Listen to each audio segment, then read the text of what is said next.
राम राम सर्व शेतकरी बांधवांना नमस्कार। आज आपण समिधा शेतकरी शाळा आजचा पहिला भाग आज आहे। आज पहिला वर्ग आहे आणि शाळा म्हटलं की क्लासरूम असते, परंतु शेतकऱ्याचा क्लासरूम हे त्याचं शेत असतं।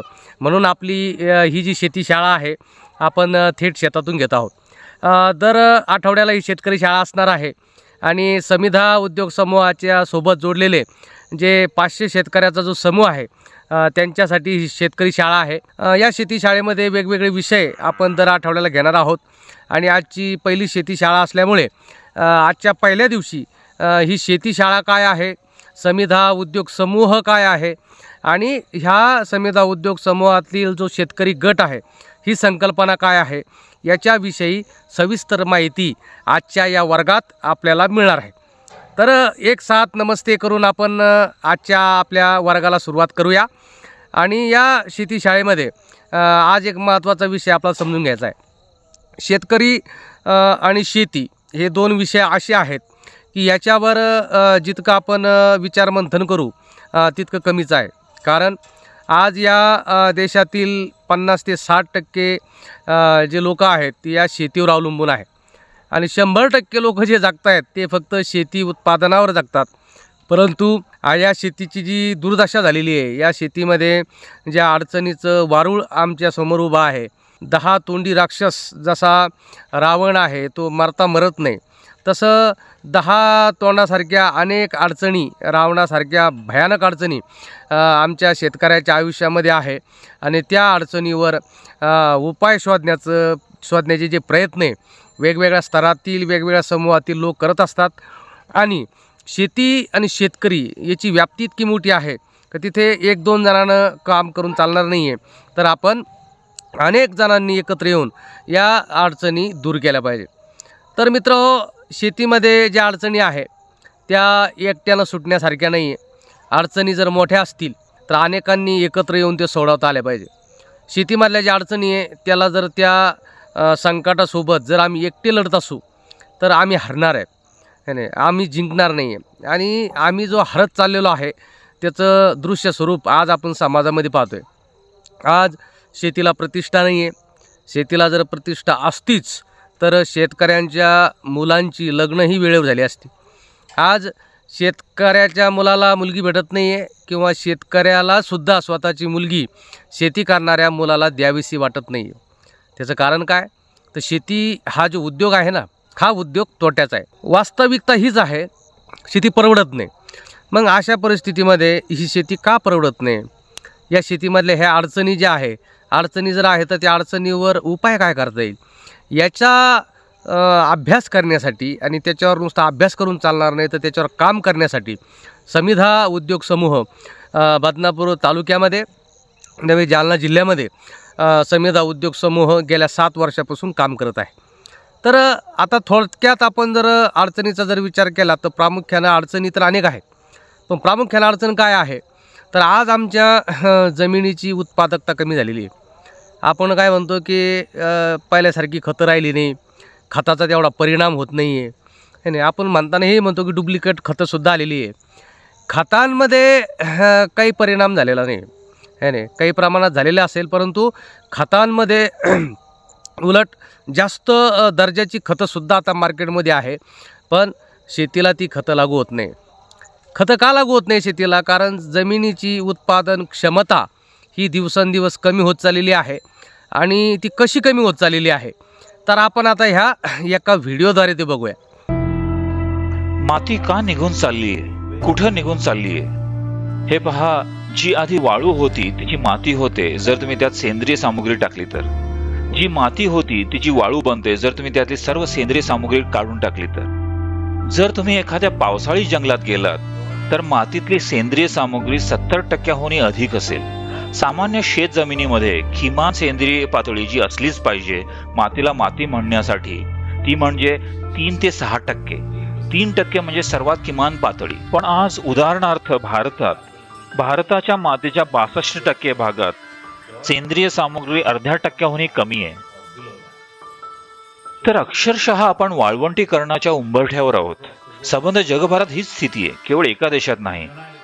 अमेरिकेत ज्या प्रकारे माती वापरली गेली आहे, हर्बिसाइड, विडीसाइड, पेस्टिसाइड्स वापरून, आपण हे समजावून घेतलं पाहिजे की जवळपास 82 ते 86% जीववैविध्यता ही मातीच्या पहिल्या 12 इंचात सापडते. जेव्हा आपण यंत्र वापरून नांगरतो, जसं की ट्रॅक्टरने नांगरतात, ते 9 ते 12 इंचापर्यंत आणि ते खुलं सोडतात, याचा अर्थ आपण जीववैविध्यता पूर्णपणे नष्ट करतोय. जीववैविध्यता किंवा बायोडायव्हर्सिटी म्हणजे काय, तर हे ह्युमस किंवा काळी माती आहे. मनुष्यासाठीचा ह्युमन हा शब्द ह्युमस या शब्दातून आला. याचा अर्थ हे शरीर खरं तर जिवंत मातीच आहे. तर हे खूप खूप महत्वाचं आहे की आपण मातीवर लक्ष केंद्रित करायलाच हवं. कारण जर तुम्ही 1/3 ते 40% जमीन, खास करून उष्णकटिबद्ध प्रदेशामधली जमीन जर झाडाच्या सावलीखाली आली, तर हवामान बदलाची प्रक्रिया सहजपणे उलटवली जाऊ शकते. जमीन तापत चालली आहे कारण एक तर ती नांगरली जाते किंवा तिथे रस्ता बांधला जातोय. जमीन ही वृक्ष वनस्पतींखाली आली पाहिजे, ज्या कुठल्या प्रकारचं असेल, नैसर्गिक गवत, झुडपं, झाडं, जे काही, कारण हे सगळे मदत करतायत पर्यावरणाची. आणि आपण हेही समजून घेतलं पाहिजे की माती ही कार्बन विसर्जित करण्याची महत्वाची जागा आहे आणि मातीमध्ये सगळ्यात जास्त प्रमाणात पाणी धरून ठेवलं जातं. आणि आपली माती, जी या पृथ्वीवरील सर्व जीवनाचा आधार आहे, ही 36 ते 39 इंच टॉप सॉइल या धर्तीवरची, या पृथ्वीवरच्या 87% जीवनाचा आधार आहे. ही जीववैविध्यता जिवंत ठेवणं ही आपण आता करण्याची सर्वात महत्वाची गोष्ट आहे. आपण आता सुरुवात केल्याशिवाय हे घडणार नाहीये. तर मित्र, उत्पादकता जी कमी होत चाललेली आहे ते ह्या व्हिडिओतून आपण बघितलं. त्याचं प्रमुख जे कारण आहे, आमच्या जमिनीतला जो जीवाणूचा स्तर आहे, ऑर्गॅनिक कार्बन आहे, ज्याला आपण सेंद्रिय कर्ब म्हणतो, तो संपत चाललेला आहे. सेंद्रिय कर्बाचं जे प्रमाण आहे ते धोक्याची पातळी ओलांडलेली आहे. असा सेंद्रिय कर्ब वाढवण्यासाठी आम्हाला कुठंतरी प्रयत्न करावे लागतील. आणि हे प्रयत्नातूनच आम्ही आमच्या जमिनीची उत्पादकता वाढवू शकतो. मित्रांनो, गेल्या अनेक वर्षामध्ये शेतीमध्ये अनेक प्रयोग झाले, आजही अनेक प्रयोग सुरू आहे. पण ह्या प्रयोगाअंती शेतकऱ्याला कुठं लाभ होताना दिसत नाही. म्हणून आपण माती परीक्षण केलं पाहिजे. आता माती परीक्षण जर करायचं ठरलं तर आज आजूबाजूला कुठेही आपल्याला माती परीक्षणाच्या लॅब दिसत नाही. सरकारच्या काही लॅब आहेत, तालुका स्तरावर आहे, कृषी विज्ञान केंद्रावर आहे आणि जिल्हा स्तरावर सुद्धा आहे. परंतु या माती परीक्षण लॅबची जी क्षमता आहे त्याच्या बाबतीत विचार करत असता आम्हाला क्विक रिझल्ट मिळाला पाहिजे. क्विक रिझल्ट मिळण्यासाठी शेतकऱ्यांनी निर्माण केलेल्या माती परीक्षणच्या लॅब असल्या पाहिजे. तर समिधा उद्योग समूहानं लॅबसुद्धा विकसित केलेली आहे. आणि ती लॅब याकरता विकसित केली की जोपर्यंत शेतकऱ्याला कळत नाही त्याच्या जमिनीत काय कमी आहे, काय जास्त आहे, त्याच्या जमिनीला आवश्यकता कोणती आहे, कोणती घटक द्रव्यांची आवश्यकता आहे, ते कोणत्या प्रमाणात टाकलं पाहिजे, किती प्रमाणात टाकलं पाहिजे, हे जोपर्यंत आम्ही माती परीक्षण करत नाही तोपर्यंत आम्हाला समजत नाही. आणि ती समजावण्यासाठी आपण ती व्यवस्था उभी केलेली आहे. आणि ती व्यवस्था मात्र समिधा उद्योग समूहामधील जे 500 शेतकरी आहे त्या शेतकऱ्यांसाठीच ती उपलब्ध आहे. तिची क्षमता तेवढी आहे. शेतकरी बंधू हो, दुसरी एक आपली अडचण आहे शेतीमध्ये की आज आपल्याला दर्जेदार बियाणं मिळत नाही. आता दर्जेदार बियाणं ओळखायचं कसं, दर्जेदार बियाणं नेमकी आहे कोणतं, कोणता ब्रँड तो दर्जेदार आहे, हे जोपर्यंत आपण लावत नाही आणि उत्पादन काढत नाही तोपर्यंत ते आपल्याला समजत नाही. म्हणून आम्ही कुठंतरी समूहात एकत्र येऊन आम्ही अभ्यासपूर्ण त्या वाणाची निवड केली गेली पाहिजे. आणि त्या वाणाची निवड करत असताना ते रास्त भावात आम्हाला मिळालं पाहिजे. जे वाण प्रचलित असतं किंवा जे वाण फेमस होतं त्या वाणाची प्रचंड प्रमाणात किंमत वाढवल्या जाते. आणि हे होऊ नये म्हणून आपण समूहात एकत्र येऊन एक पीक पद्धती किंवा एक वाण पद्धती याचा अवलंब आपण केला पाहिजे. आणि ते करण्यासाठी आपल्याला समूहात एकत्र येणं गरजेचं आहे. दुसरी आपली प्रामुख्याने अडचण जी आहे शेतीमध्ये ती म्हणजे शेतमजुराची भेडसावणारी अडचण. आता ही शेतमजुराची जी अडचण आहे ना, याला अनेक समाजामध्ये ज्या गोष्टी सुरू आहेत त्याचंही ते एक कारण आहे. आज शेतामध्ये कोणालाच काम करायचं नाही आहे. जिथे घाम गळतो ते कामं करणारे लोक आज मार्केटमध्ये मिळत नाही. आणि त्यांना जे मिळतं आहे या काही योजनांद्वारे, त्या योजनांद्वारे काम करण्याची प्रवृत्ती दिवसेंदिवस कमी होत चाललेली आहे. आज आपल्या घरांमध्ये सुद्धा आपल्या कुटुंबात कोणाला शेतामध्ये काम करायचं नाही आहे. आणि अशा कठीण परिस्थितीमध्ये आम्हाला शेती मशागतीसाठी अत्याधुनिक अवजारांची गरज आहे आणि आम्हाला ती गरज पूर्ण करावं लागणार आहे. आता साधं उदाहरण जर घ्यायचं तर एक विचार करा की मोठाली जी कामं आहे मशागतीची ती तर ट्रॅक्टरनं वगैरे होते, ती काही अडचण आपल्यापुढं मोठी नाही. मोठी अडचण आहे ती आपली आंतरमशागतीची.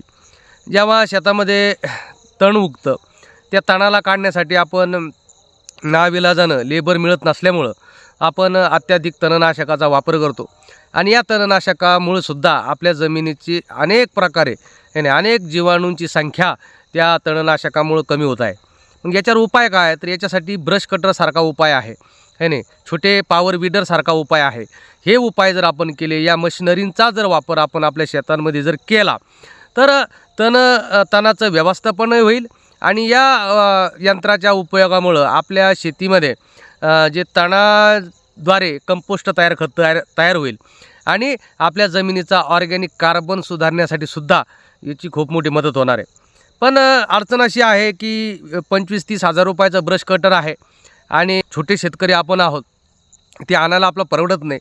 आणि आणलं तरीही त्याचा वापर झाल्याच्या नंतर आजूबाजू जे शेजारी पाजारी आहेत तर ते त्यांना ते मागितलं तर द्यावं लागतं. मग काय, त्या ब्रश कटरचं पातं एका ठिकाणी, दोरी एका ठिकाणी, ह्या सगळ्या अडचणी आपल्याला फेस करावं लागत्या. आणि मग त्याच्यामुळं आपलं असं वाटतं की नको बाबा हे आणणं, हे नाही, ते जर वापसच येणार नसेल. दुसरी महत्त्वाची गोष्ट, ब्रश कटरमध्ये अनेक कंपन्या आहेत, चायनाच्या कंपन्या आहेत. अनेक जणांनी ब्रश कटर घेतलं, 4-2 वेळेस वापरलं, खराब झालं, तिची कुठं गॅरंटी नाही, वॉरंटी नाही. अशा परिस्थितीमुळे ब्रश कटरसारखा एक चांगलं काय म्हणतात ना अवजार, याच्यापासून आज आपण दूर आहोत. आणि जोपर्यंत या मशीनचा आपण अवलंब करत नाही किंवा वापर करत नाही तोपर्यंत आम्हाची ही अडचण दूर होणार नाही. तर हे ब्रश कटर असणं खूप गरजेचं आहे. त्यासाठी आपण जे समिधा उद्योग समूह स्थापन केलेला आहे, त्याच्यामध्ये समूहात आपण म्हणजे आपली जी संस्था आहे, संस्थेमार्फत अशी ब्रश कटर्स भाड्यानं पुरवल्या जाणार आहे आणि तशी व्यवस्था आपण केलेली. शेतमजुराची अडचण दूर जर करायची असेल, प्रामुख्यानं शेतीमध्ये शेतमजूर कशासाठी लागतं तर निंदणीसाठी, खुरपणीसाठी, कोळपणीसाठी, त्याच्यानंतर शेतातला सोंगणी करण्यासाठी, मळणी करण्यासाठी या ठिकाणी लेबर लागतं.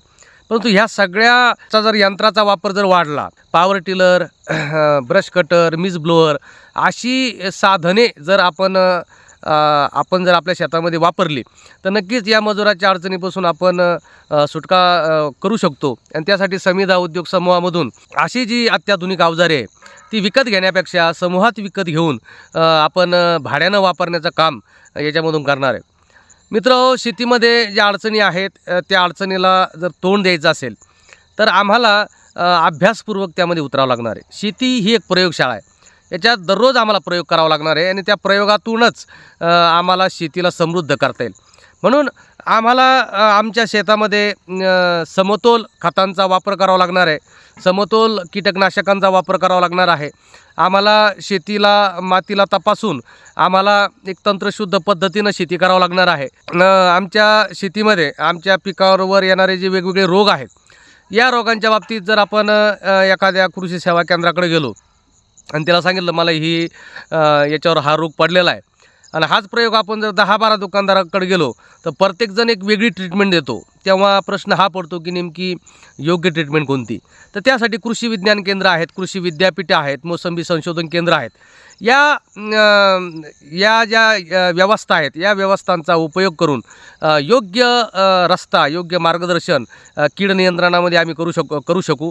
आणि आपली ही डिजिटल शेतकरी शाळा जी आहे याच्या माध्यमातून जे दर आठवड्याला आपण वेगवेगळे विषयावर इथं चर्चा करणार आहोत, तर या शेतीशाळेमध्ये त्या विषयातली तज्ज्ञ मंडळी आपल्याला त्या परिस्थितीनुसार आपल्याला मार्गदर्शन करणार आहे. आणि तसं एक मंच आपण हा म्हणजे उभा केला आहे, ज्याला आपण शेतकरी शाळा म्हणतो. तर समिधा शेतकरी शाळेमधील विद्यार्थी शेतकऱ्यांना आहे नाही सगळ्या प्रकारचं ज्ञान देण्याचं काम आपण या शेतकरी शाळेतून दर आठवड्याला करणार आहोत. मित्रांनो, शेतीमध्ये अजून एक प्रामुख्याने अडचण आहे, ज्या अडचणीविषयी सतत चर्चा होते, परंतु ती एक अडचण जरी सॉल्व्ह झाली तरी आपली अडचण संपणार नाही आहे, आपल्या समस्या संपणार नाही. ती कोणती अडचण आहे तर आमचं म्हणणं असतं नेहमी की आमच्या शेतमालाला बाजारभाव नाही. आता शेतमालाला बाजारभाव नसण्याचं मूळ कारण काय आहे? आपण उदाहरणार्थ घेऊ की आपण एक आपला गहू आपण 2200 विकतो आणि विकत घेताना 3200 घेतो. मध्ये जो 1000 रुपयाचा डिफरंट आहे त्याच्यामध्ये होतं काय, तर त्याचं क्लिनिंग होतं, ग्रेडिंग होतं, त्याचं एक पॅकिंग होतं. आणि क्लिनिंग, ग्रेडिंग, पॅकिंग म्हणजे एक प्रकारे छोटीशी प्रक्रिया त्याच्यावर केल्या जाते आणि तेव्हा त्याला तो भाव भेटतो. तर शेतकऱ्यांकडे अशा प्रक्रिया करण्याच्या सुविधा उपलब्ध नाही. अशा सुविधा व्यापाऱ्यांनी उभा करून ठेवलेल्या आहे. आणि मग अशा परिस्थितीमध्ये दिवसरात्र मेहनत करणारा आमचा शेतकरी बांधव त्याच्या मात्र हाताला तेवढा पैसा मिळत नाही जेवढा पैसा हा मधला जो व्यवस्था आहे, मधल्या ज्या साखळ्या आहे त्या साखळ्या पैसा कमावताना दिसतात. तर शेतकरी बंधू, आपल्याला प्रक्रियेमध्ये गेल्याशिवाय शेतमालाला भाव भेटणं शक्य नाही. त्यासाठी आपल्याला प्रत्येक पिकामध्ये आपली एक मूल्य साखळी आपल्याला उभी करावं लागेल आणि प्रत्येक पिकांमध्ये आपल्याला प्रक्रिया करूनच त्या पिकाला मार्केटमध्ये उतरावं लागणार आहे. तेव्हाच कुठे आम्हाला ह्या जो शेतमालाचा बाजारभाव आहे त्याच्यामध्ये आमची अडचण दूर होईल. आता याच्यामध्ये उदाहरण जर घ्यायचं ठरलं की आता सीताफळ आहे, सीताफळ विकतं आहे 40 रुपये किलो, त्याचा घर विकतो आहे 400 रुपये किलो. आणि ते सीताफळ जेव्हा आईस्क्रीम किंवा रबडी किंवा फालुदा बनवून जर आपण त्यामध्ये ते वापरला जातो तेव्हा त्याचा भाव होतो 3000 रुपये किलो. तर 40 रुपयापासून 3000 रुपयापर्यंतचा मधला हा जो गॅप आहे तो फक्त एकाच गोष्टीमुळे येतो, म्हणजे प्रक्रिया. तर प्रक्रिया उद्योगामध्ये आम्ही गेलं पाहिजे अशी सांगणारी अनेक मंडळी आहेत, परंतु प्रक्रिया उद्योग उभा करणारी मंडळी, जे शेतकऱ्यांसाठी उभा करणारी मंडळी आज कुठं दिसत नाही. अनेक सरकारच्या योजना आहेत, प्रक्रिया उद्योग उभा राहत आहेत, परंतु त्या प्रायव्हेट लिमिटेड मालकीच्या होऊन जातात आणि त्याला शेतकऱ्याला मात्र काल एक व्यापारी होता आणि दुसरा माझा शेजारीच माझा व्यापारी म्हणून माझ्यासमोर उभा आहे, परंतु प्रक्रिया केल्याच्या नंतर जो लाभ मिळाला पाहिजे तो लाभ आमच्या शेतकऱ्यांना मिळत नाही. ही वास्तविकता आहे. म्हणून अशा परिस्थितीमध्ये शेतकरी बांधव आपल्याला प्रक्रिया उद्योगामध्ये जावं लागणार आहे.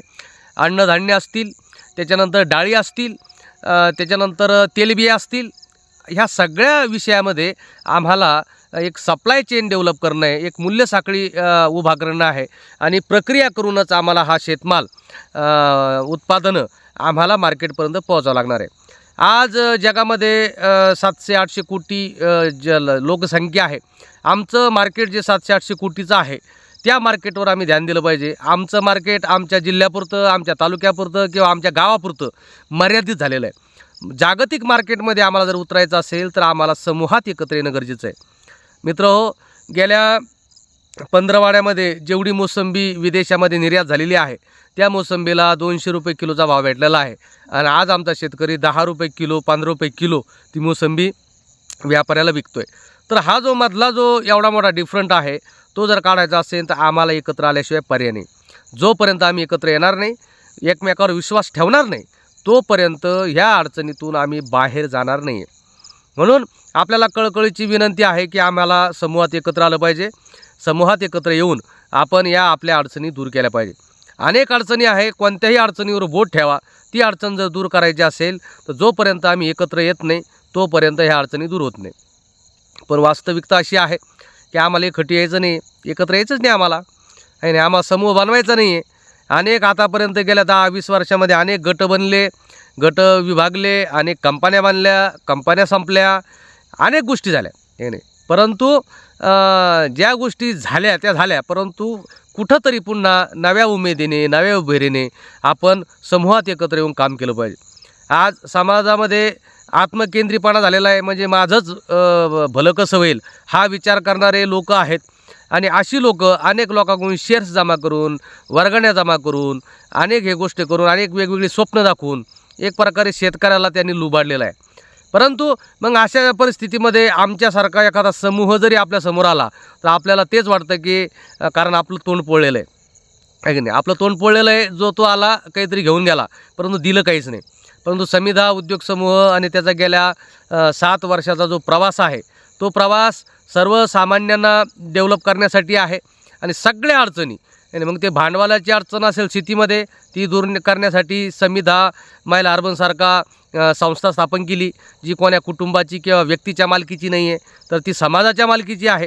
अशी संस्था आपण उभी केली जेणेकरून आमच्या शेतकऱ्याला ज्यावेळेस तो खतं औषधं बियाणं घेतो त्याला सावकाराच्या दारात जायचं काम नाही पडलं पाहिजे, त्याला उधार घ्यायचं काम नाही पडलं पाहिजे, तर त्याला त्याचा हक्काचा असा छोटासा पैसा तिथं मिळाला पाहिजे. अशा पद्धतीनं त्यासाठी ती संस्था उभी केली. आमच्या शेतकऱ्यांना जे ऑर्गॅनिक खतं आहेत, जैविक निविष्ट आहेत, त्या व्यवस्थित मिळाव्या त्याकरता समिधा गोग्राम नावाची संकल्पना आपण ऑलरेडी सुरू केली, ज्याच्यातून सेंद्रिय निविष्ट आहे, नैसर्गिक निविष्ट आहे, म्हणजे खतं औषधं बियाणं ह्या ज्या प्रक्रिया आपल्या करायच्या आहे, तर ह्या नैसर्गिक कशा होतील? कारण अत्याधिक रसायन खताच्या वापरानं आमची जमीन नापीक झालेली आहे आणि आमच्या जमिनीमधली जीवाणूची संख्या जर आम्हाला वाढवायची असेल तर आम्हाला त्याच्यामध्ये जीवाणूंचा स्रोत टाकावा लागणार आहे.